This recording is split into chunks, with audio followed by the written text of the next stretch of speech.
Shri Sai Vignesh medical and పోలీక్లినిక్ మా parents ఆధ్వర్యంలో ప్రారంభించడం జరిగింది 6 సంవత్సరాల క్రితం.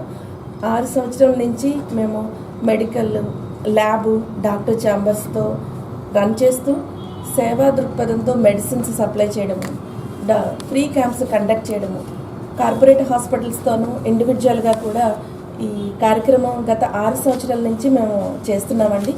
వృద్ధాశ్రమాల్లో మెడిసిన్స్ సప్లై చేయడం, అలాగే వాళ్ళ దగ్గరికి వెళ్ళి ట్రీట్మెంట్, డాక్టర్ ఐ చెకప్ కానీ లేదు కార్డియాక్ చెకప్ కానీ ఇలా సంబంధిత వృద్ధులకు సంబంధించి కూడా మనం వైద్య సేవలు ఉచితంగా అందించడం జరుగుతుంది.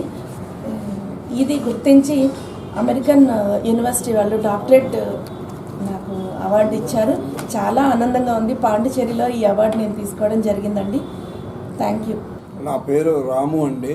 నేను central film censor board member, government of India. Madam గారు గుండుగోలని ఇంద్రాణి గారు గత 6 సంవత్సరాల నుంచి ఇక్కడ విశాఖపట్నం గోపాలపట్నంలో మెడికల్ సర్వీస్ చేస్తున్నారు ఉచితంగా, పేదవారికి బీదవారికి మధ్యతరగతి వికలాంగులు వితంతులు అందరికీ. అయితే దాన్ని గుర్తించి అమెరికన్ సదరన్ యూనివర్సిటీ వాళ్ళు డాక్టరేట్ ప్రదానం చేశారు. ఎందుకంటే మెడికల్ ఫీల్డ్లో ఈమె చాలా కొన్ని వందల మందికి వేల మందికి మొత్తం మెడికల్ సర్వీస్ చేశారు. ఫ్రీ చెకప్ ఇలాంటివన్నీ చేశారు. కరోనా టైంలో కూడా దాదాపు ఒక 2000 మందికి సర్వీస్ చేశారు. మెడిసిన్స్ ఇచ్చారు, ఎక్స్రేలు ఇవన్నీ చేశారు.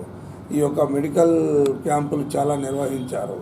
దాన్ని అనుగుణంగా వాళ్ళు గుర్తించి మొన్న ఇక్కడ పాండిచ్చేరిలో 2 హైకోర్టు జడ్జీలు, తర్వాత అమెరికన్ యూనివర్సిటీ వాళ్ళందరూ వచ్చారు. ముఖ్య నాయకులు వచ్చి మేడం గారికి ఇంద్రాణి గారికి డాక్టరేట్ అవార్డు ఇచ్చేశారు.